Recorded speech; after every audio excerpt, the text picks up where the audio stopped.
Thank you, Millicent. Yeah, I'm Richard Dowden. I'm Director of the Royal African Society. Delighted to be here and welcome to you all. We're talking this evening about the Sudans, the North and South.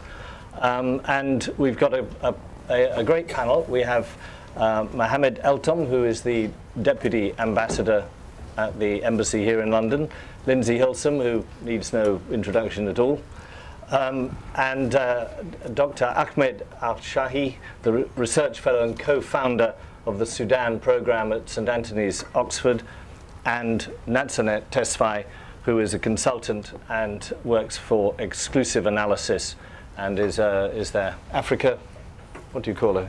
Your Africa person. You're the Head of Africa. Head of Africa department. What a great job. We're going to start with a short film which Lindsay has made. She's just stepped off the plane from Juba, and these are two little films, and she'll say something in between the two films as they change the disc. So if you're ready, Millicent, we'll start with that.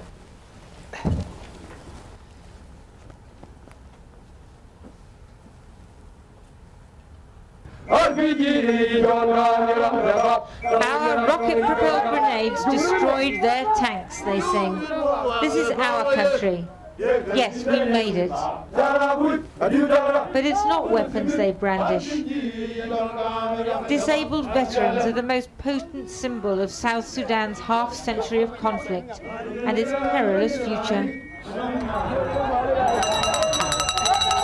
The students at Bentiu Secondary School live with the legacy of war. They know the words to the new national anthem, if not quite the tune. It represents their hope, but the new government says 2.5 million people died in the last war. Friction with the North could yet spark renewed conflict. Less than half the children of South Sudan attend school. Fear, poverty and suffering are ever present. We now want to know why we are suffering like this. Child and women and men are all dead, and they want to do all of our fathers, our mothers, our kids.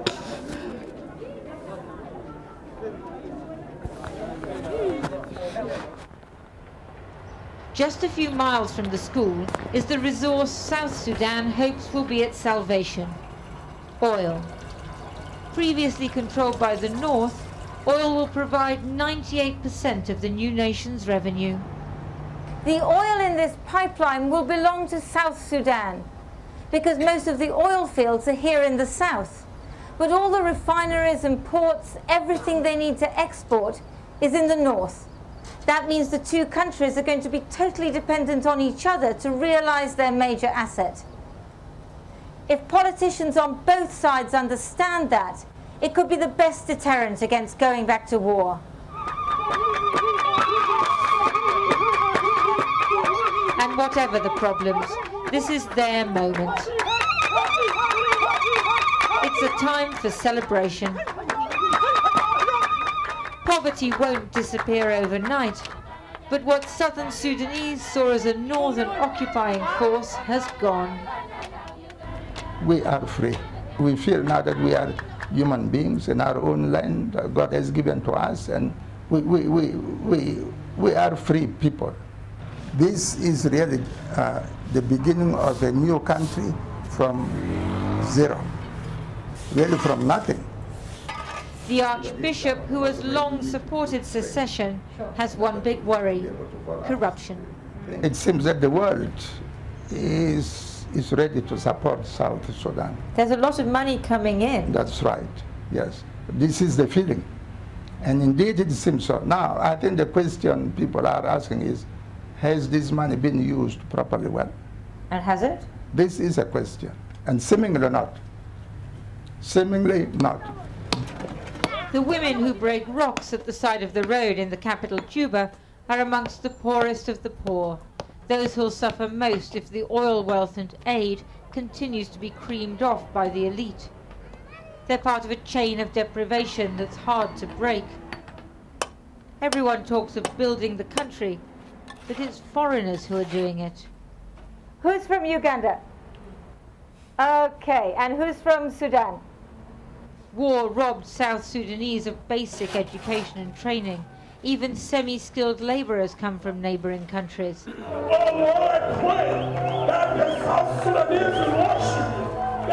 This week, South Sudanese are praying that somehow they'll overcome all odds, that they'll become less dependent on aid and oil and forge their own future.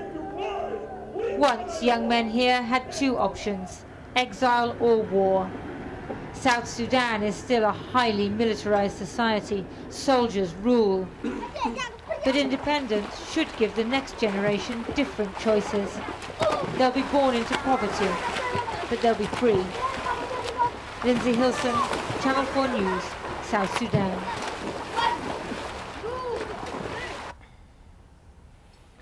Lindsay, would you just like to say a few words? I wanted to show these films because I know we'll probably talk a lot of statistics and background information tonight, but I just wanted to give a sense of what the place is like at the moment. And I found it this strange mixture of depressing and uplifting at the same time.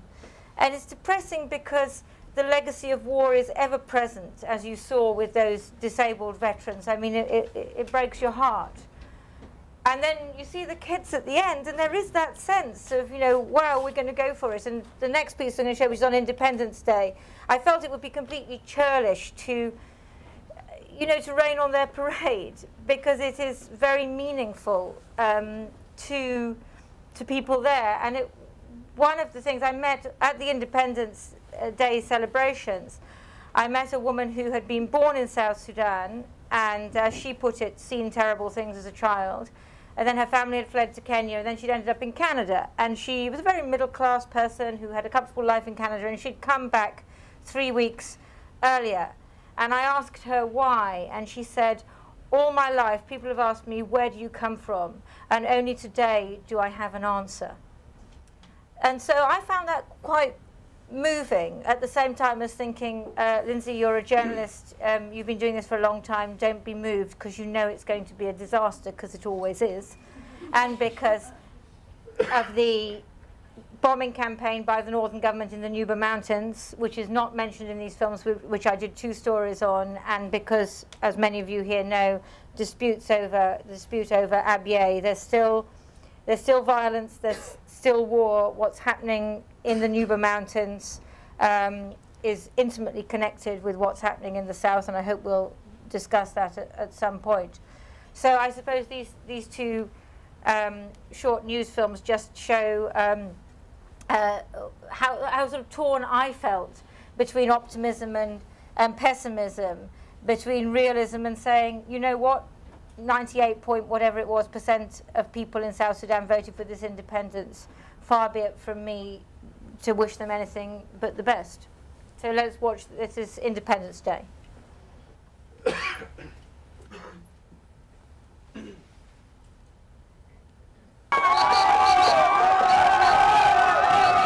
Freedom at midnight. In Juba, some were partying until the early hours. The people of South Sudan are no longer under the rule of what they regard as an occupying force from the north. They fought 3 wars for this moment. Today, thousands assembled under a blazing sun for the Independence Day ceremony, dressed for the occasion, or in some cases, undressed. Independence is a total freedom from oppression, from all the tortures we have been facing the last 50 or 60 years. You defended me. To me, I am free. I'm not the slave again. Our people, you're not a slave. Yes, I will not be slave again. We are really free. This new nation has so many problems. Violence, illiteracy, poverty. But for one day, no one's thinking about any of that. The people of South Sudan are just reveling in the moment when they finally feel free in their own country. Heads of state arrived, most of them from Africa. There weren't quite enough seats, and part of the podium still had no roof. But everyone understood. South Sudan hasn't done this before. Guest of honor, the old enemy, President Omar al-Bashir of Sudan. He's loathed here. not just for alleged war crimes in Darfur, but for similar acts here in the south. But the new president of South Sudan, Salva Kir, says the new country must partner the old and have peace. The Sudanese flag was lowered and the new flag of South Sudan raised, to great excitement and enthusiasm from the crowd. It was a moment of jubilation, of history, of emotion and reflection. I should have dignity, somebody with a nation. That means I have my own dignity. They played the new national anthem and performed traditional dances. The path ahead will be rocky and hard, but the world's newest nation has been born in joy. Lindsay Hilsum, Channel 4 News, Juba, South Sudan.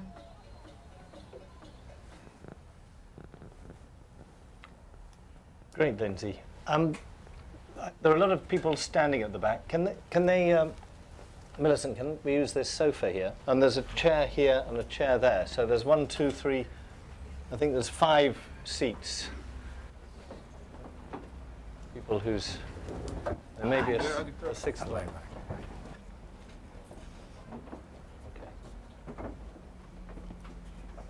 Yeah.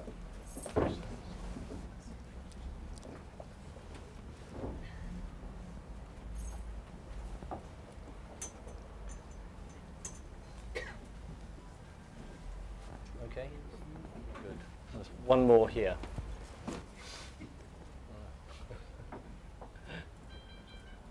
And there's still some on the sofa here, so there's, yeah, sorry, I didn't notice this. Yes, there are. Great. Good. I'd like to call on the Deputy Ambassador, Mohammed Eltom, to tell us a little bit about how this is going to affect the North. But in particular, I think we'd want to know how Southerners in the North, what their status is going to be now, and also how you see the deal on oil working out. Okay, Ambassador. thank you very much. Actually, thank you for inviting me to this important event today. I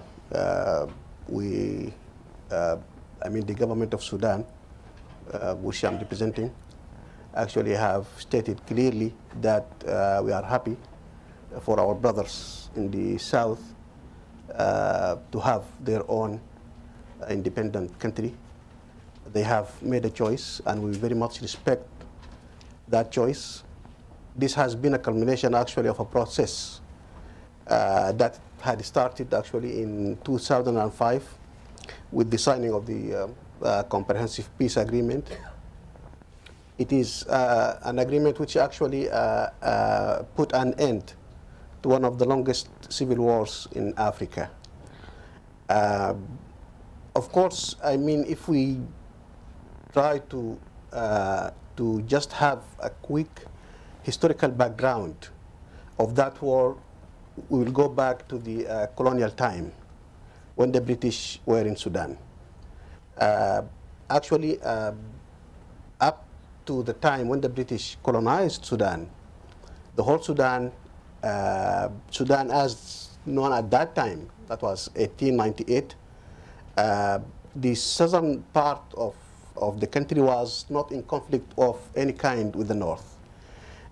When the British colonized Sudan, actually they followed a policy of closed district, that whereby that policy they closed the south and they kept the two parts apart, actually. No one from the south was allowed to go to the north and vice versa. And in the process of preparing that was at the end of the colonization time, when the British were preparing the country for self-governance and for independence. At that time, they thought of bringing the two parts together. That was in 1947.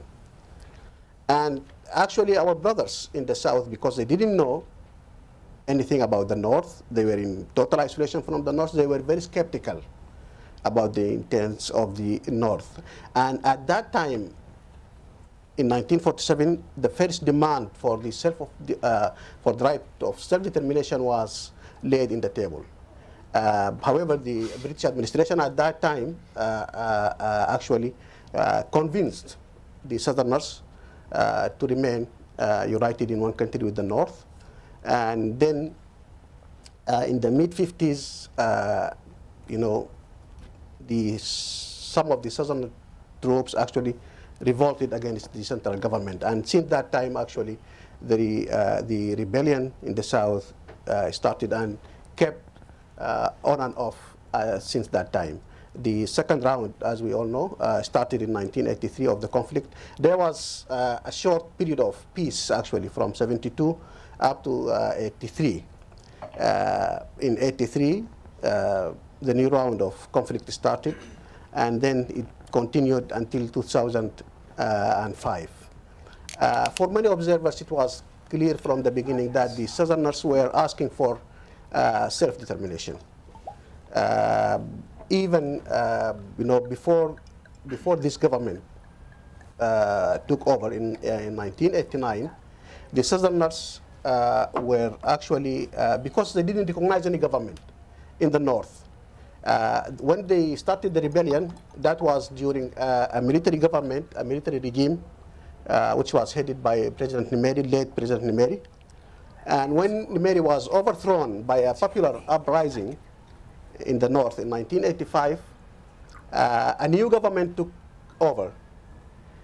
That new government actually tried to sit together in the negotiations table with the SPLM leader at that time. He rejected. Then we had another liberal democracy system of government in place in 1986. Nevertheless, the SPLM still refused to come to the negotiations and continued fighting, actually, the North. Then in the 1990s, the SPLM put it very clearly that unless the right of self-determination was accepted by the North, they are not going to engage in any meaningful negotiations with the North. And the government had to respond to that. There was a mediation actually led by the IGAD, which is a sub-regional organization in the area. We'll have to get through the history quickly because sure. we'd like to know the future as well as the past. Because this is very important, actually. Yeah. Okay. I'll try to be quick. I mean, I will try my best. 3 minutes. If you can. Sure. Okay. When the Comprehensive Peace Agreement was signed in 2005, the right to self-determination was one of the cornerstones of that agreement. And everybody knows, hadn't, I mean, that clause of self-determination being included in that agreement, the Southerners wouldn't have joined the agreement. The government in the North tried to work for unity, and we have done our best actually during the 5 years, the transitional actually 6 years, to try to work for the unity, and we did our best. But it was the overwhelming actually desire of our brothers in the South to secede and to have their own independent country. We pledged and promised that if the Southerners chose to have their own independent country, we would be the first to recognize. And we literally did that on the eve of the independence of the South. I mean, the first government ever to recognize the South was the government in the North. We did that on the 8th of July, one day before the official birth of the South. And we pledged as well that we will be working together with our brothers in the South. We believe deep in our heart that unless we are having a stable and peaceful South, the North will not be stable and peaceful, and vice versa. This is our actually our genuine belief, and we will work for that. we believe it's in our best interest both to have peace and to sustain it and to keep it. True, we have some issues still pending, not agreed upon, but still we believe it is possible that we can agree on them. There is nothing impossible. We have stopped the war itself, which was actually the extreme evil was the war, and we managed and we succeeded in stopping it. So I don't think, I mean, you are asking about the oil. Actually, in the oil, excuse me, some European countries are mediating between the two parties in this, and they have made some proposals. We said clearly, especially, I mean, specifically I will refer to the Norwegians, who have been very much involved in this issue from the beginning, trying to facilitate a deal between the two parties. And they have made some proposals, actually. They have offered some proposals, and they put them on the table. We said we are open to any of them. I mean, one of the proposals is to continue the recent formula of wealth sharing until we agree on a final settlement. The other formula is to pay some royalties and fees to the government in the north in return of using the infrastructure of the oil in the north, whether it's the pipelines, it's the refineries, it's the port, whatever. And then the third proposal is to agree on a new kind of percentage of sharing the oil revenues. We said we are open to any of this, to discuss any of this, and to reach an agreement on this. Unfortunately, our partners in the south suspended everything now, and they said they will come later to discuss and to continue negotiating this with us. So this is this is the status quo of what is going on regarding the oil. Can I just ask you about the citizenship of Southerners in the north? I mean, if your family happens to be Dinka and lives in Khartoum and have lived there for a long time, okay, maybe for nearly 50 years, are they now not a citizen of the north anymore? They must go back? It has been actually agreed that now the people in the north, people from the south who are living in the north, and people from the north who are living in the south will be given a 9-month period to adjust their status according to the new reality. We have a new reality. We have two countries now. Those who are from the south now belong to the south, and from the north belong. They can't choose whether they want to belong to the north. They can't can't choose. It is there. I mean, they made a choice. People, especially our brothers in the south, they made a choice that they wanted to have their own independent country, and that was an overwhelming a majority of them actually chose that. So for them, they will not be expelled from the north, but they have to adjust their status. I mean, if they want to remain there, of course they have to get some kind of like any other citizen of a foreign country who is residing in a different country, either a work permit or resident permit or whatever. But no one will be expelled because he or she is from the south. This has been made very clear. Thank you. I'd now like to ask Nasnet Tesfaye to talk about the economic prospects for the South, and also how this new deal on oil might affect the economy of the North as well. Looking at the economic outlook for the South, there are a number of factors that would concern would-be investors. I mean, the Southern economy is heavily reliant on oil, of course, for its income, up over 90%. I think it's estimated at 98%. But there are plans or promoted plans to divest from the oil infrastructure and the oil revenue. But you'd have to question whether or not the state is ready for that divestment and diversification to other sectors. And the key concern to raise there would be the limited capacity of the civil service and the regulatory environment that you find in the South. You have a civil service that is only half, positions are only half full, the other half have yet to be filled. You have a lack of legislation about the management of its natural resources. Oil is the one that's most talked about, but the South has abundant mineral resources. But we've yet to see a mining code or a draft oil code come out. As His Excellency has mentioned, the Norwegians have been involved, and they're currently involved in helping the South draft its oil legislation. But there's an concern there for investment protection. There's a concern about corruption that was highlighted, the appropriate management of resources in order to pursue this diversification strategy. Also, in terms of the transparency in awarding contracts to the bidder that is most capable of pursuing the project. But what we've seen is that regional investors have been able to profit from the new southern economy. You've seen Kenyan and Ugandan firms move in. I believe in 2010, most of Ugandan exports went to South Sudan. But at the same time, to what detriment to the southern Sudanese economy if you find regional investors coming in and crowding out the space for small to medium enterprises. And as Lindsay already showed in her film, most of them are taking even the lowly skilled labor jobs.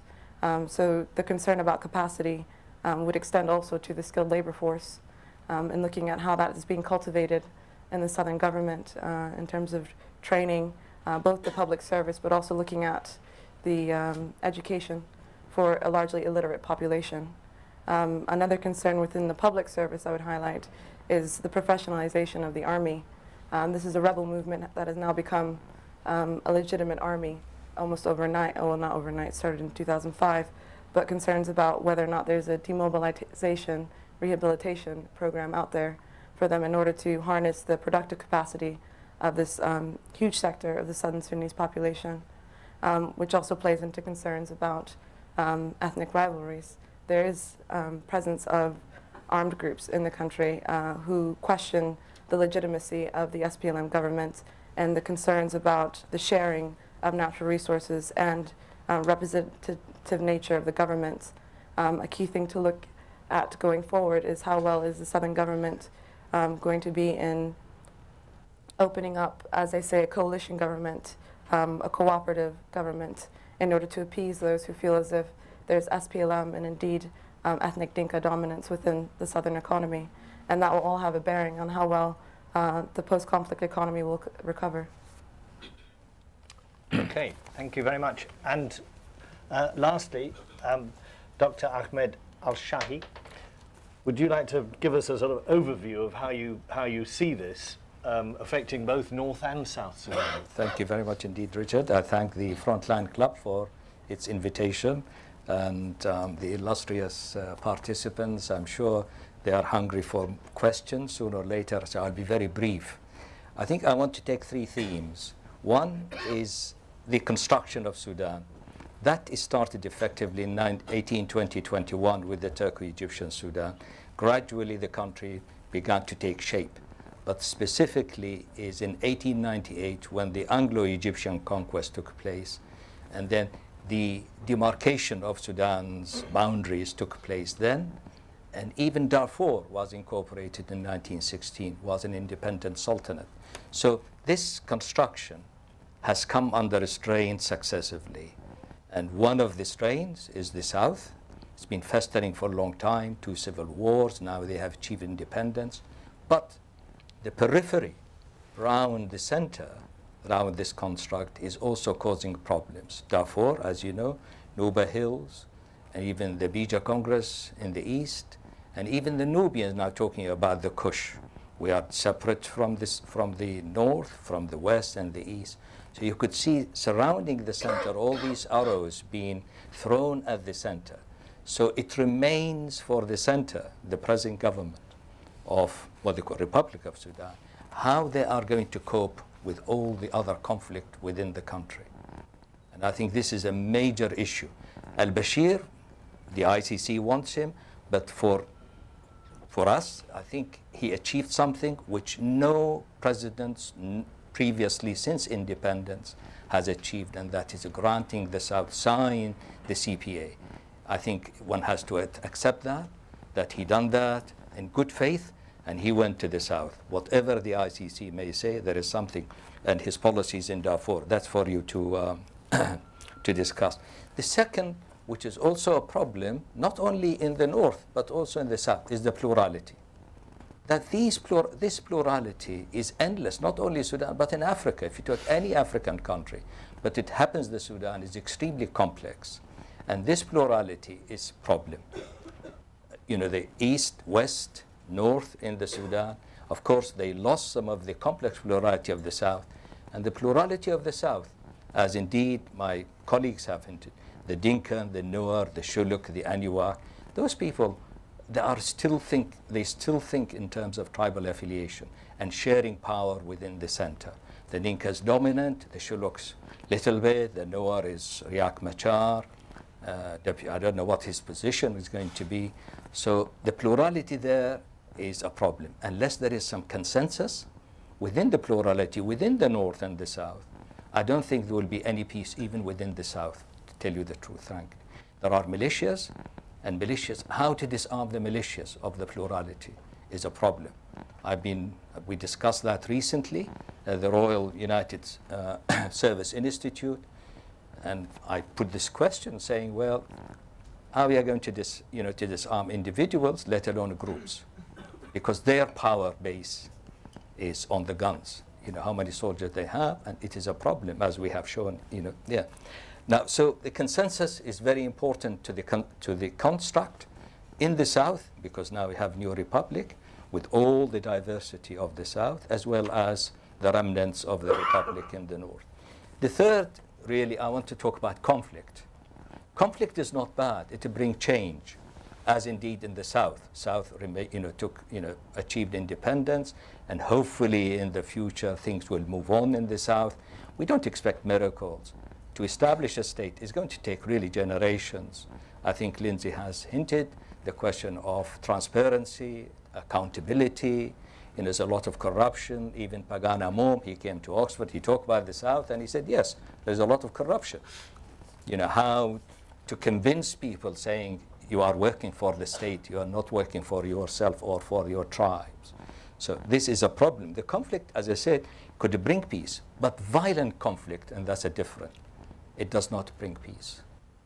And that is a problem for the future within the South, the violent, as well as between, say, the North and other rebel groups within the country. Now, I feel personally, and I think many of my people think, that military intervention in the consensus or trying to settle dispute, it does not work. It only creates oscillation, create antagonism, as it happened in the south. And in Darfur, the more the conflict lasts in Darfur, the worse it becomes to bring them around the table to talk to each other, to talk to the government of the Sudan. So it doesn't mean that the guns will settle dispute. I don't think so, because of the nature of society there is a very difficult, very complex. I remember some months ago, the Darfurian came to me and said, well, let us have a conference on Darfur. So I said, fine. But whom do you want to bring? He said, we bring the two protagonists as well as the two difficult people, Khalil and Abdul Wahid al-Nur. So I said, oh, that's fine, yes. They said, but you have to take permission from the Foreign Office, whether they agree to give them visas or not. So while we are talking like us, and the telephone rang, it was Khalil from Paris. He said, yes, I'm willing to come. I'm willing to come. And I said, will you be able to bring Abdul Wahid al-Nur? He said, yes, both of us will come, and we talk about the problem. So I rang up the Foreign Office to say, what do you think? The answer was, those two gentlemen, this is an academic exercise, but those gentlemen will find difficulties in getting their visa. And I leave it to you, the implication of it. So I said, well, if those two protagonists cannot go to Doha, and the Qatar government is conducting the peace negotiation, if they can't come to the Foreign Office, they can't go to Khartoum. If they're willing to come to Oxford, surely all those people could come and listen to them and talk to them to see what they are after, without any millions or thousands of pounds, or even they promised, they said, we'll come at our expense to Oxford, because they know that what I am doing there is above politics, ethnicity, and religion. So I come back to the question of military intervention, on both sides, that it will not solve this dispute. Therefore, what is really required is a process which is it should be parallel between all the groups, between the state and groups. You cannot ignore groups, be it Darfurians, or be it from the Nuba Hill, or be it the Bija in the east or the north. You have to bring those all on board and to sit around the table, and not to say, I am the state, and therefore this is, I impose on you. Consensus is extremely important for the future of the north, as well as for the future of the south. And I end up here, Richard. Thank you. Thanks very much. Okay, we'll throw it open to questions. I'll welcome questions. I'll be less welcoming of speeches. People can make statements or pose ideas, but essentially we're looking here for questions rather than speeches. Gentleman in the front here. Unfortunately, I'm not going to just question, because I've got some kind of reservation about... Right, you have 2 minutes. Okay. Yeah, in 2 minutes. 2 minutes. First of all, because there is some kind of like historical mistake, made by His Excellency. The first one, he was talking about no kind of agreement was being struck in the past. But I think 1988, it was historical agreement struck between Garang and Maragani. And everybody in Sudan was very happy. But unfortunately, the NCP, the current government, because it doesn't like that, because that was going to lead to kind of secular, liberal, democratic system in Sudan, which can preserve the Sudan as one country. But they don't like it. They kind of like, as everybody knows, they took the power by coup. That's one. And the other things, Shahi, he was mentioned, Bashir, he was achieving this, and he's supposed to be credited for that. I don't think so, because the international community was pressure for that. After Rwanda, nobody was happy to allow any sort of violence to be kind of like continue. And as a result of that, the international community pressured the government to get to this kind of like comprehensive agreement deal. Can I answer? All right. Yeah. Thank you very much. Can I answer him straight away? I think we'll just take 2 or 3 questions, and then, while the microphone's down, and then we'll pick them up from there. Thank you. Hi there. Well, thank you all. Thank you very much for the wonderful, insightful speeches first. Basically, my question just involves the role that an agreement that oil has with regards to stability between the two. With regards to the two nations, and there's been much talk recently about the pipeline that goes between Uganda, the Ugandan oil finds, and through the export terminal in northern Kenya, and there's been talk about southern Sudan joining into that, and to what extent does that threaten stability between the north and the south regards to kind of the sharing of a sharing of a transparent oil agreement between the north and the south? And could you tell us who you are? Sorry, I'm David Hill. All right. David, my company doesn't really have any. Okay, it's just nice if we know people's names. Yeah. All right, and there was one at the back there. Hello, I'm John Drake from AKE Security. As a unionist Scot, I'm concerned about talk of independence and oil revenue. I'd like to know what I should say to oil companies that ask me, what is the risk of corruption in South Sudan going forward? Okay, we'll take those 3 questions. Yes, if Scotland goes independent, will they throw out all the English? That'll be vice versa. It'll be quite interesting, All right. Okay, who would that? I just want to answer him. The question is that not the international community pressure, which is a factor, but really is the stalemate. The North could not subjugate the South, and the South could not conquer the North. So militarily, they came to a sudden peace, and the international community took that straight away. This is what happens, and therefore the peace process. This is what actually happened. Now the question of Bashir, he's the only leader who took this brave move.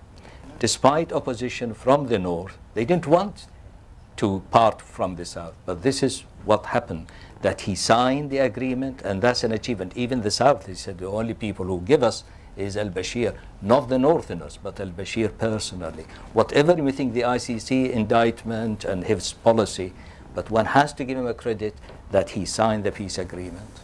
Thank you. It is one of the great ironies, of course, that the SPLA was actually not about independence on the surface, at least. It was about a united, democratic, secular Sudan. And I don't know when that, I mean, presumably that died with John Garang. That died with, exactly, because there was so... Okay, all right, Ambassador. Yeah, okay. Actually, responding to what my fellow Sudanese here has said regarding the Al-Marghani-Garang agreement. Actually, to be objective, it's true that a deal was made between Al-Marghani, who was the I mean, his party was part of the coalition government at that time. That was not an agreement as such. That was a kind of a memorandum of understanding between the two gentlemen. You know, negotiating a peace deal is not that easy job. It took us, with the intervention of the international community, 3 years, from 2002 up to 2005, to discuss every and each detail of the security arrangements, of the oil, the wealth sharing, of the power sharing, of the 3 areas. You know, how are we going to reach a formula, an agreement on these issues? It took us 3 years, with full-time 3 years. So I mean, for somebody to come and say that Marghani-Garang, which was an agreement reached in 1 night or 2 days, is an agreement, a base for, that was not true. That was a kind of manipulation actually by the SPLM at that time with the northern political parties to divide them. No, it wasn't a serious attempt by Garang at all to reach a kind of peaceful settlement. It was serious enough to provoke the NCP and Omar al-Bashir to stage a coup. Yes. I mean, it was that. I mean, it might have been completely serious, but it was serious enough to provoke that, wasn't it? This is a misconception, ma'am. I'm afraid you have been actually given the truth about this. This is a misconception. This is not true at all. You know, the motivations for the military coup were quite different from what you may think. And of course, we can discuss this later on. As regards, yeah, I think we can discuss it now. Are you saying? Are you saying that the question of the South played no part in that coup at all? The question of the future of the South? No, absolutely no. I'm not saying this. One of the reasons why the coup took place actually that night, because actually of the continuous and endless conflict which seemed to be going on in the country. And there was no serious attempt by neither the political parties at that time to reach an agreement, and not by Garang himself. I mean, that is why we didn't take what Marghani and Garang agreement as seriously as people might think, because it wasn't a serious agreement. It was just, you know, as I said, actually the late Dr. Garang was a very smart politician. He knew how to manipulate all the political forces in the north, because he has to do that in order to to advance his cause of fighting the north. And so he used these kind of maneuvers to divide these political forces in the north. But it wasn't actually a real, and everybody knows this. Now, if I ask you what were the provisions of that agreement, nobody knows. It was just general principles. It wasn't something actually detailed about how to go about peace. We have to face it, and we have to accept it. Whether you like my speech or not, this is the truth. And I will ask you, if you could give me the provisions of that agreement, I would be very grateful to you. Dr. The Economist. Yeah. We had a conference on Saturday in Oxford on economics and oil in the Sudan and Africa. And there was a Chinese representative there. He spoke. I think there's only one in this audience who came to that conference, just only one. She was with us, Marketa.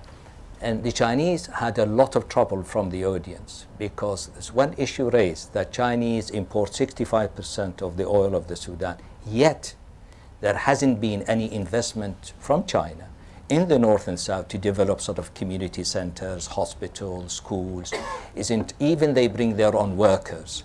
And what is the projection was, what's happening in this case, really China is saying it's nothing to do with us, with the Sudan politically and what happens in the conflict. We are here to import their oil and to export second-hand goods, what I called, Primark is far better. Chinese grade their goods in 5 categories. Number 1 or 2 goes to Primark. Number 3 and 4 go to China. 5 and 6 to Africa. Yes, they're building some good roads, and that's important. I'm getting to that. Therefore, what happens, the market, the commercial things in the market is like here. It's becoming sort of Chinese dominated. But as Lindsay said, the Chinese has built roads. The communication in the north, if it wasn't for the Chinese, but of course they are paid, they're not free. They built them with their own engineers and workers, the state. So in this case, how to dislodge to make oil competitive, in a sense, of bringing other companies and remain to the Sudan, Republic of the Sudan, is to open the market for competition between BP, Shell, and the Chinese Petronas of Malaysia. So it's a problem here. So China will remain dominant in the oil field of importing oil fields. And there was a question about the possibility of corruption. Who would like to pick up on that? Yes. To respond to your comment and also to the plans of a pipeline. Yes, the Chinese do dominate the oil sector. They are the largest investor and recipient of Sudanese oil. But we think that it's likely that contract renegotiations are going to go forward. And the South has said as much. There could be a number of motivations behind that. We would identify possibly trying to steer away from traditional Sudanese trade partners and diversifying in order to create competition in the market, but also for a sense of security, given that there's a perception of partiality in the sense the Chinese are more alongside the northern government. In terms of the actual building of a pipeline, yes, there are plans to build one in order to export Ugandan oil, but if you look at the technicality, Ugandan oil is of a very different quality.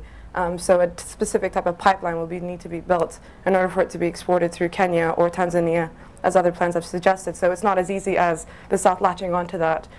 You would have to build another carriageway along that pipeline. So the construction cost for the South will still be very high. So the reality is it will have to rely on the North for the 5-year term, our outlook, in order to export and refine and profit from its natural resource, though physically it sits in the Southern Territory. Another thing is to remember is that only 70% of the producing fields sit in South Sudan, and many of these straddle the north-south border. But there are other oil blocks within the north that haven't been awarded or developed or explored. So the end of the North's oil sector is not in sight. In fact, it will take time for them to develop that, and in the meantime, they will rely on shared revenues with the South. But it's not as if they don't have their own natural resources to draw from in the near future. In terms of the case of the likelihood that investors will look at or face corruption, as it stands, as I mentioned, there's weak civil service capacity, and there's a weak regulatory environment, a legal framework to protect investors. So yes, the likelihood of corruption is quite high. There are plans to put out petroleum legislation, and it's likely that the South will hold off in awarding new blocks until that legislation passed. But we have to question the regard or the respect that would be given to that legislation, given that a number of political actors in the country are still maneuvering and jockeying for power. And if that's the case, then what is the respect for proper management of revenues going to be? Or is it going to be more self-serving, as Dr. Salahi said, rather than serving the national interest? What's the time frame for the oil? I've seen the figure of 2020 as the date it could possibly run out. Is that, or is it just, does nobody really know? Given the current estimate for reserves, yes, in terms of what they're currently producing. But as I said, there are a number of investors. To give you an example, Total has a huge block in Jonglei State, which they have not developed and sat on for about 20 years due to conflict. That's why I highlighted conflict as having a huge bearing on post-conflict recovery. And so they have untapped oil reserves themselves, as well as other resources that they can tap into, such as precious metals, gold, for instance, or agriculture. I mean, most of the arable land in Sudan lies in that 25% of territory that is now South Sudan. So you find a lot of Gulf investors looking at it as their potential food basket, as they're looking to ensure food security. There's also construction. It's well placed. It shares borders with a number of countries where it could be a net exporter to. So there are other forms of economic growth or other investment strategies for the country. But the prediction was 6.7 billion barrel is still there, reserves, yes. which will go on not for 20 years but 37 years. Yes. All right. Okay. All right. Okay. We'll take some more questions. Yes. Yes. Oh, right. Oh, you've got one there. Right. Sorry. Okay. Sorry. Hi. Yeah. I'm writing my dissertation now about the effect. Could we have your name, please? Yeah, Maita. About the effect of refugee flows on the conflict in Sudan, and I wondered if any of you could comment on the effects that repatriating refugees are going to have on the future of South Sudan. Okay. And yeah, one over there.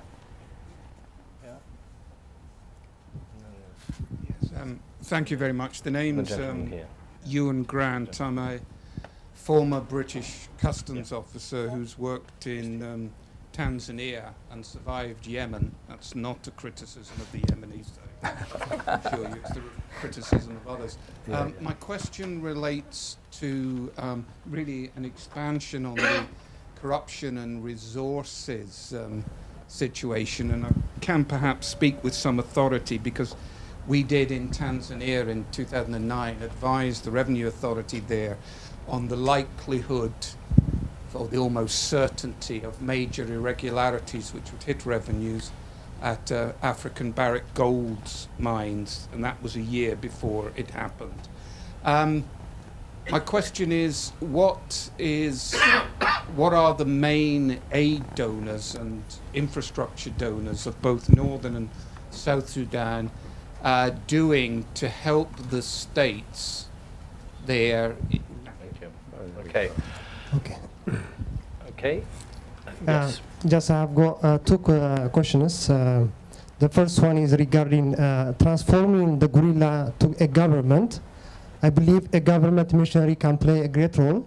So what can we expect to learn from countries like Eritrea, Namibia, East Timor, which used to have a guerrilla and transformed to a government? So are the South Sudan people trying to gain some kind of experience from such kind of governance mechanism after the independence? Another one is just what kind of political implication can have the independence of South Sudan to Somaliland, as well as the Morocco's part of the Morocco's independence, who are looking for independence. So we can see from such kind of regional political implications also beyond South Sudan. Thank you very much. Thank you very much. I think I'm going to take that last question first, because I think it does sort of open up. I think this is the first time I think there has been a separation of a country that not on the restoration of a colonial border. Eritrea could argue that it was a separate colony and therefore that it was a separate entity.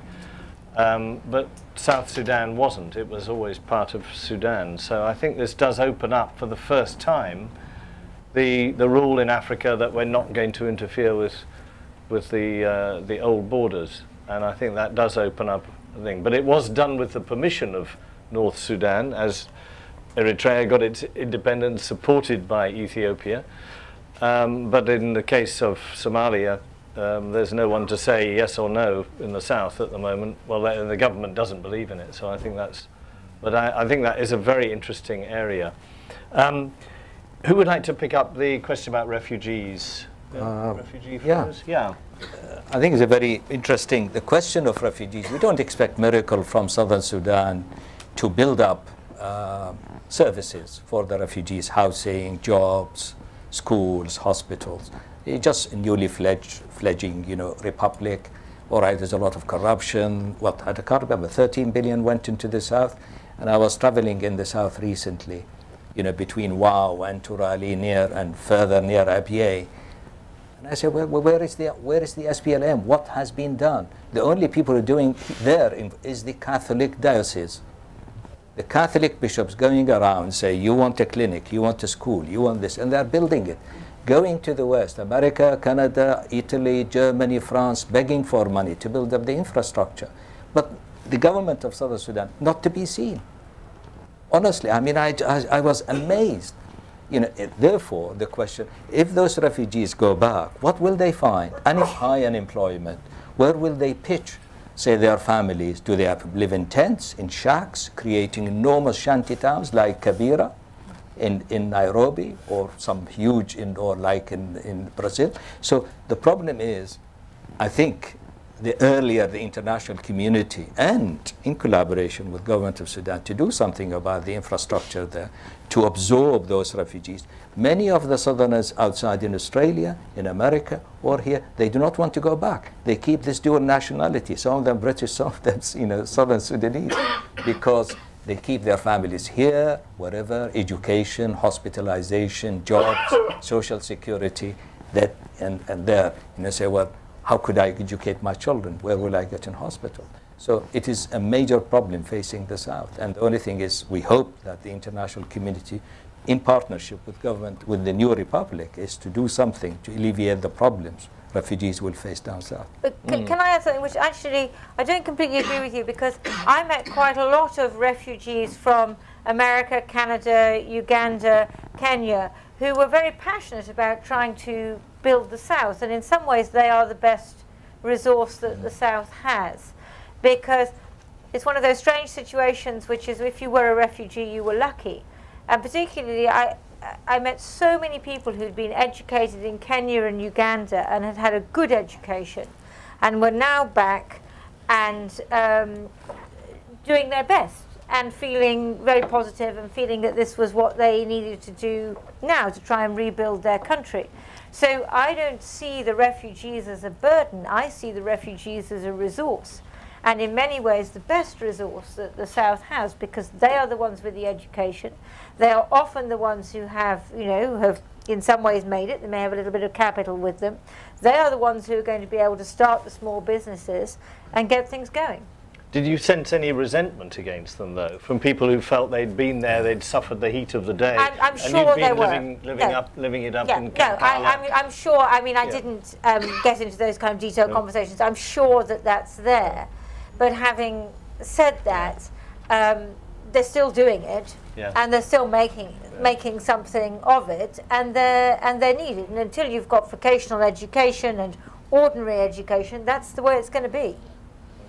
Richard, I just want the regional comparison between Eritrea and Ethiopia and North and South Sudan. I think an important differentiator between the SPLM and the EPLF in Eritrea is that the EPLF had a program of political education, literacy in areas that it had liberated with the intention of setting up a government. So the infrastructure was built prior to the liberation, the actual physical liberation of the government. So you can in a sense say that the EPLF hit the ground running, even though it only had a 2-year turnaround period from when it was effectively liberated to referendum. And you didn't see that preparation on the side of the SPLM. One could argue that it has countless numbers of PhD holders amongst its ranks, but what was done in order to disseminate information and knowledge amongst the greater Southern Sudanese public, in order to prepare themselves to be responsible citizens in a Republic of South Sudan. That's one parallel that I would draw, or lesson that may have been missed. A second one is border security. Eritrea and Ethiopia found themselves currently in an impasse. It's a state of no peace, no war, if you ask either side. And it seems to be a situation that North and South Sudan have accelerated to, again, immediately now with the contended border around Abyei. That is an issue that has a debilitating effect on post-conflict economic growth. You can see the impact of that in either Eritrea or Ethiopia. One's landlocked, the other one needs a market. In the case of North and South Sudan, they need to share oil, whether they like it or not, in some form or another, and border security could be an instigator in that situation. In the case of Somalia, I mean, you have to have enough international, you need to have enough political will and momentum in the international community in order to support a secessionist cause.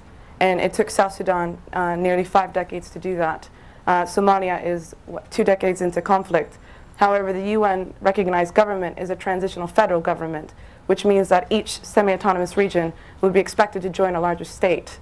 So the implications for Somaliland, yes, there's a precedent that's been set, but I would think that it's unlikely that they're going to achieve recognition as they've been pushing for.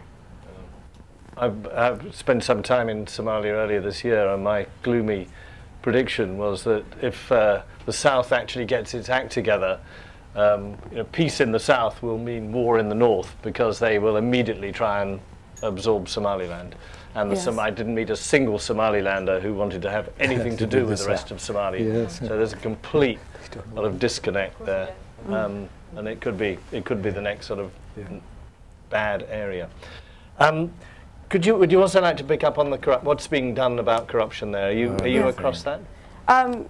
In terms, I can't speak in what's been going on in North Sudan in terms of donor aid into the country, but in terms of South Sudan, you do have donor programs from the US and Kenya and other nations about digitizing or digitizing records, budget control, payment processes in order to eradicate the threat of corruption.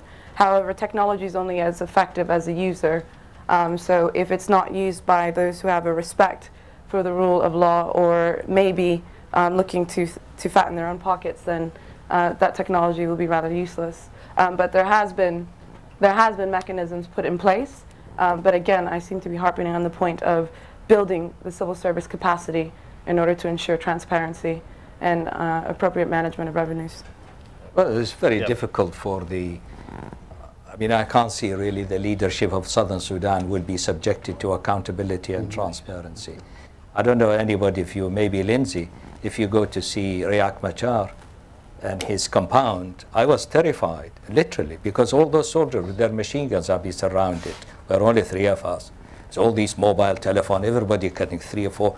And you say, well, what is this? If you are going to be, you know, the vice president of the republic, do we need all those soldiers? Look at our dear queen, just only 2 cars accompanying here. There are hundreds of soldiers guarding Riek Machar. This is cost a lot of money. This is what I call corruption. In a sense, you're using the state. The state is not, has no legitimacy. Is how much you could make out of the state there as a leader within your tribal group. And that is going to bring how to change attitude towards establishing a state. And that, I think, one of the questions raised, how to transform the SPLM into a political party, not a liberation movement. My own experience in South Sudan with the SPLA was that you were continually being asked, you know, could I have your book? Can I have your pen? Yeah. But the actual SPLA itself was providing no education whatever for its fighters. Nothing, absolutely nothing. Are you happy with those answers? Yeah. Yes. Yeah. Okay. We'll take some more questions. Yeah. Over here. Hi, I'm Laura Payne. I've been coordinating some of the Anglican Church's response to the recent crises in Abyei and South Kordofan. And I was really just wanting to invite some reflections on that, particularly with a view to the level of humanitarian crisis in those areas and also the prospects for long-term north-south peace building in light of what's been going on in recent weeks. Great. Yes, sorry, over here. Yeah. My name's Henry Winter. I'm an Australian lawyer and just an interested observer. I just would like to ask the panel about the decision to revert the Abyei border dispute to the Permanent Court of Arbitration in The Hague. Who sort of made that decision and the effect it had on the peace process? Okay. Yeah. My name is Carolyn Heyman from Peace Direct. I'd like to make an observation and ask a question. The observation is, given how widespread conflict is and of how many different kinds, and particularly the conflict between oil companies and communities, should we not be putting more emphasis on developing local peace-building solutions? So that's an observation. My question is, I know that there was discussion in the north about the extractive industry transparency initiative at the end of last year. Should donors to the government in the south give the government any money at all if it's not prepared to sign the extractive industry transparency initiative, which would force it to disclose what revenues it's getting from the oil companies? Because surely the only way that you can actually build accountability is by providing information in the public domain. Okay. Yeah, 3 good questions Very there. Can I come up on one of them, Richard? Can I come up on Yes, sure. Yeah. No, I'd like to start with the Abyei one, and can I add to what's going on with Abyei? The Nuba Mountains. Why is your military bombing the Nuba Mountains? That's exactly what I was going to ask. Well, first of all, we are not bombing the Nuba Mountains. Yes, you are. We are. I've spoken to refugees who were under your bombs. About 10 days ago, I spoke to 5 refugees who had been bombed by your forces in the Nuba Mountains who had fled across the border to Panyang. So yes, you are. If you wish to justify it, that's fine, but you can explain to us why you're doing it, but you are doing it. We are not doing it. Simply. So what happened? That things fell out of the sky? I think we are here to explain our positions, not to try to intimidate each other this way. I'm asking a question. Yeah, actually, I'm trying to answer the question. It's what I'm doing now. Actually, we are fighting the rebels in the Nuba Mountains. We are not bombing the Nubas. actually the Nuba Mountains is an area that was given very special status in the Comprehensive Peace Agreement. You know, according to the agreement, there were certain security arrangements, and there were certain political arrangements. These arrangements were supposed to reach their culmination by the 9th of July. Elections were supposed to be held, and then after the elections, a new governor would be elected, I mean, through these elections, and then a legislative council as well. After the new elected governor and the legislative body being elected, a process which has been called the popular consultation process was supposed to take place, whereby the people of these areas, actually it is the South Kordofan, Abyei, and the Blue Nile. These are the 3 areas which were given a special status according to the CPA, according to the Comprehensive Peace Agreement. Well, what happened actually in the South Kordofan, this is the area where the Nuba Mountains actually are located. The elections were held, and then the SPLA, they said in advance that they either to win the elections, or if they don't, they will launch a military attack against, you know, the government troops in the area. That was said, documented before the result of the elections were announced. And then at that time, you know, their motto was Al-Najma aw al-Hajma. This is in Arabic. It means the star, which is this election symbol of the SPLM governor, either the star wins or we will attack. And actually, this is what they did.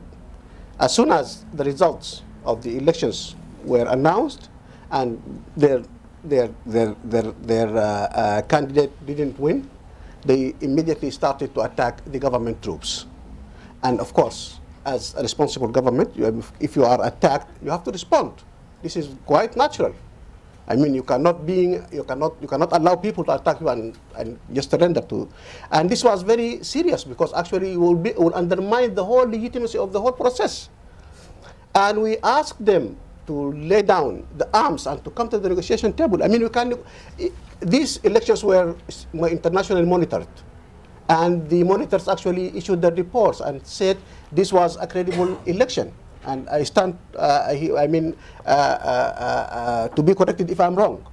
The international monitors issued the report and said this was a very credible election. So for any party not to accept the result of the elections and then resort to military force to impose a reality, what do you expect the government to do? I mean, if it happens here in whatever, everywhere.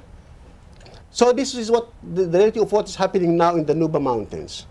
We are not bombing the Nuba Mountains. We are fighting the rebels who are carrying the guns against the government, and nobody wants to condemn them, actually. And of course, we have been suffering from this kind of biased media. But you're saying that Jeffrey Gentleman, the New York Times correspondent who's written several pieces, seeing the aircraft, seeing the bombs fall, talking to the victim, he's making it up? No, not making. I mean, these are the rebels. We are bombing the rebels. We are not bombing the people. These are people. So you are bombing. You are. This is a military campaign. What are you expecting? Giving them flowers? I mean, of course not. We are fighting. We are fighting back. We are actually defending the legitimacy of the government in the area. This is quite natural. I don't see something strange in this, something abnormal in this. Mock executions against UN workers? Yeah. Mock executions against UN workers? Abduction of 8 people working for the World Food Programme? No, absolutely no. Absolutely. What is the UN? If you are executing the UN I didn't say you execution. I said mock execution. Sorry? Mock execution. Mock execution. No, of course we are not doing this. You're not doing that? No, absolutely no. Not even a few rogue soldiers? Even if there is this kind of individual, incidents taking place, this is a war zone. Of course, this is not the policy of the government, and we said we can hold anybody accountable to whatever they do if we have been provided with the facts. This is this is war. This is what taking place and going on. So if there are individual, incidents taking place and some soldiers violating the law or doing something against the law, we are ready to hold them accountable. I mean, we have said this very clear, and we stand to be, tested on this. But knowing that the Nuba Mountains was the one area that was pro-SPLA, and it's now in the north, how do you see their future? Okay, the future now, there is a process actually has been agreed upon, as I said. That process, I mean, it's a democratic process. Elections, the people have to choose the representatives through democratic and fair elections, and this happened with the testimony of the international monitors, as I said. The governor has to be elected as well through a democratic and transparent and fair elections, and this happened as well. So this is, and then we'll have the popular consultation as a later stage. The popular consultation is a process whereby a panel that will be appointed by the legislative body will try to talk to people and to know if they have any concerns regarding the current process. If they have anything that they want to convey to the center, to the federal government, then it will be conveyed and it will be implemented to adjust whatever people see not going well or malfunctioning or whatever. So this is a process. It has been agreed upon and it is there. So we don't see anything different now. Do you think it was a mistake to have as your candidate for governor somebody who was indicted for war crimes in Darfur, Ahmed Haroun, or do you think that was a good move? Ma'am, actually, what we believe is that the ICC indictment is a kind of political action. We are not recognizing the ICC. We are not recognizing what the ICC is doing in Sudan. This is what we are. This is our position. So why should we, abide by others' positions regarding the ICC? Our position: we are not recognizing the ICC. We don't see any justification for its interference in our country. This is our position. But you did sign up to it originally. Yeah. We didn't sign. We didn't. Actually, we signed the Rome Statute, and then we didn't rectify it. Okay. All right. We'll come back to the Abyei and Juba Mountains thing in a moment. But I just want to ask the lady, as you raised very good questions about international aid. At one time, international aid went to government. There was no control. There was no inspection. That was the fashion in the 1970s and 80s. And hence, many third world countries were up to here with debt because quite a lot went into corruption. I remember very recently I met with the World Bank representative to Sudan. I said, what have you learned from the past? He said, we learned one thing, is that when we give money now, we have to go to see that it's been done. In the past, we couldn't do that. So international aid could impede or facilitate development. It has two edges. You could prolong conflict by giving aid, like what happened in southern Sudan. 50% of what, say, grain went to the SPLA, and 50% went to the people. So in that context, now the SPLA is part of state, the army of the state. Therefore, it's very important that the international aid coming must be monitored. Not just to give the government, but they have to see where the money has gone or is going. And that is the only thing we could do. Great deal of service to the ordinary people who have suffered for decades. Do you see any willingness to do this? Because we have the multi-donor trust fund yes. after 2005. But the governor of the Bank of South Sudan yes. went on the record saying there is no money left in the bank yes. because too many people have come and written themselves checks. So we're not talking about stuff that happened in the 70s. We're talking about stuff that happened after 2005. And really my question is, I think that was a disgrace. I think the donors should hang their heads in shame. And are they going to do anything different now? This is why I brought the question of the Catholic diocese, the bishop. What he does individually, not just to propound the idea of Catholicism, because the South, as you know very well, is divided into dioceses, Anglican and Catholic, and this is a historical process. What he's doing is wonderful. He brings with him a contractor, and the contractor goes around saying, right, Frontline Club wants this, this, and that. And he takes photograph where it should be done, and he goes to produce these I have seen them, wonderful submission. And people give. And he comes back, the money doesn't go to the central government. It remained with the Catholic diocese. It is spent by the Catholic diocese for the people. And this is the story of success. But that doesn't create capacity within the government of South Sudan, which needs to become a state. But, Lindsay, if you give it to the Southern Sudan money, it just disappears. It just disappears. Well, it goes into those rather nice palaces around exactly, yes. Okay. Yeah, we've got 2 questions. I suspect we're coming back to Nuba Mountains and Abyei here. Yes, the gentleman from the, embassy. Yes. Yeah. Thank you very much. My name is Omar Hamid, and I am from the Embassy of Sudan in London. Embassy of the Republic of Sudan, the North. Actually, the problems of Sudan, large part of the Sudan's problem are caused by the what I call bad media, bad publicity, unfortunately, and caused by it. And biased. I mean biased publicity.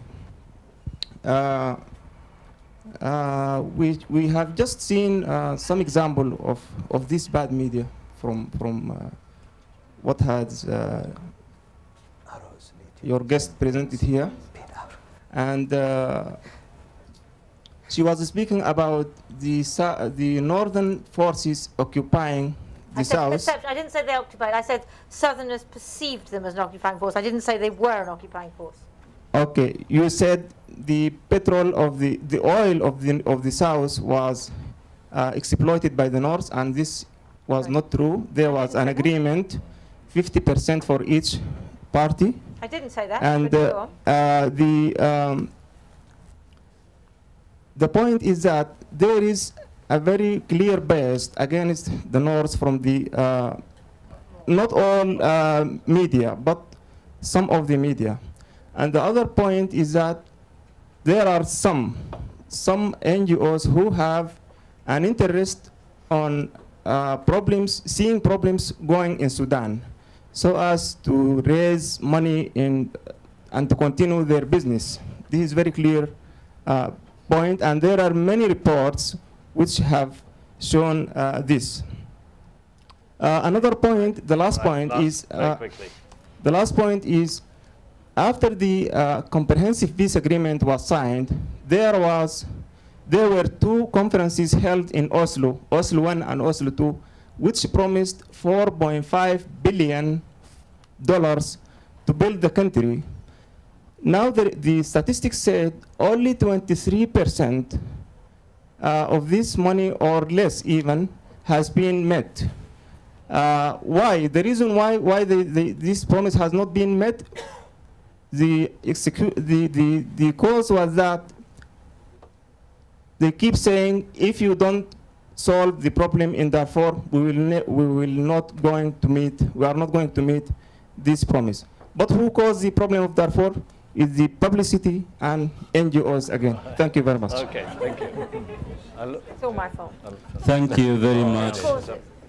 I would like to just have 3 minutes.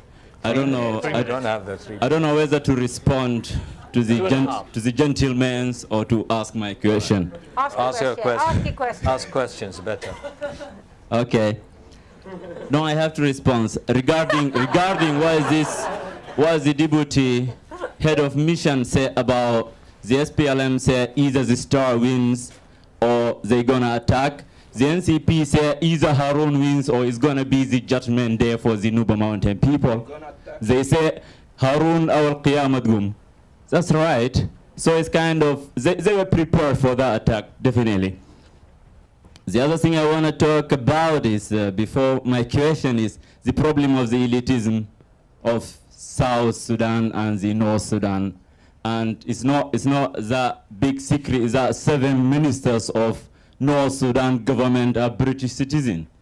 So everyone is keeping his family out safe and putting us in war. That's it. And my question here is, the government of Sudan has terminated the contract of like thousands of people working in the police, in the army, in the civil services.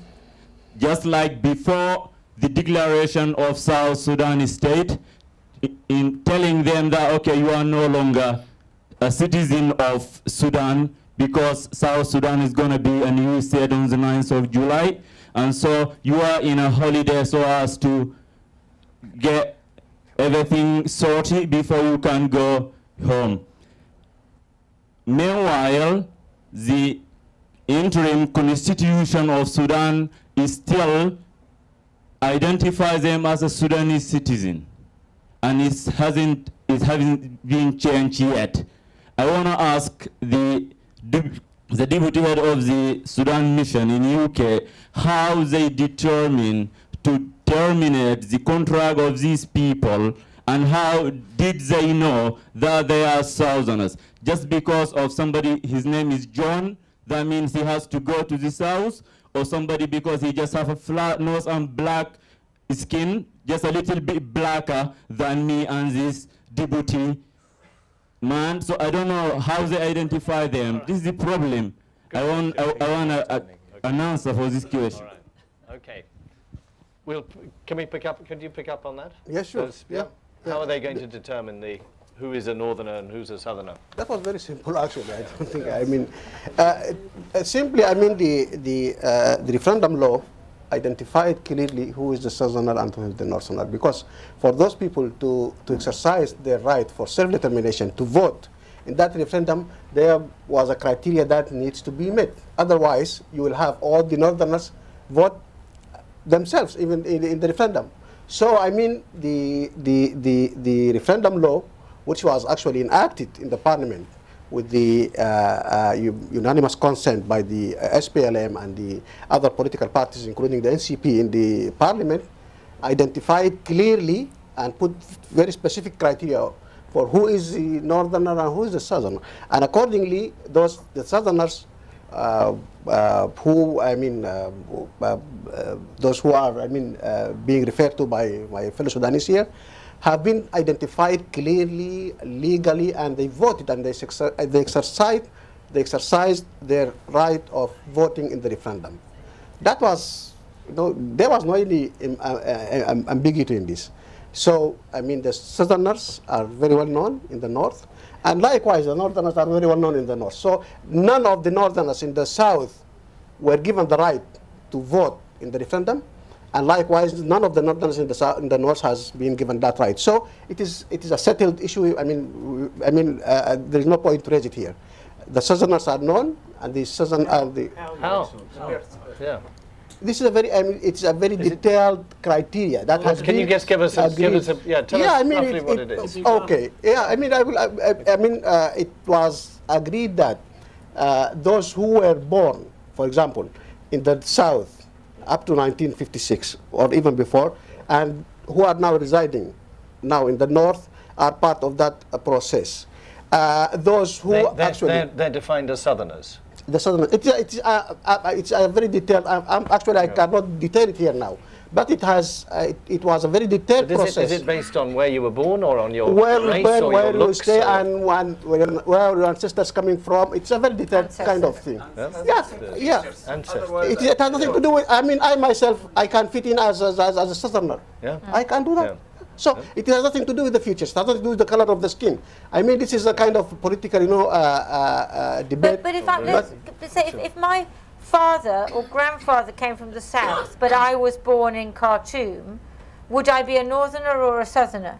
If your father is coming from the south? If my father, or let's say my grandfather came from the south, but my father was born in the north. You are still a southerner. This has been agreed upon. Yes. And what are people who are from a mixed marriage? Yeah. What about them?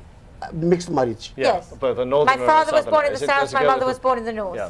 I mean, there was a criteria. I'm not quite sure what was the criteria, but it was agreed upon by the SPLM and by the NCP and the other political parties. So there was a criteria, a legal criteria that was enshrined in the law and applied, and nobody actually complained from that. So I mean, to raise it here as a technical issue or whatever, this is. I mean, it is irrelevant, I guess, for our discussion now. But it is very clearly identified who is the northerners and who is the southerners. So it is. It doesn't seem clear to you. But it's. Yeah. Sorry? It doesn't seem clear to you. It doesn't.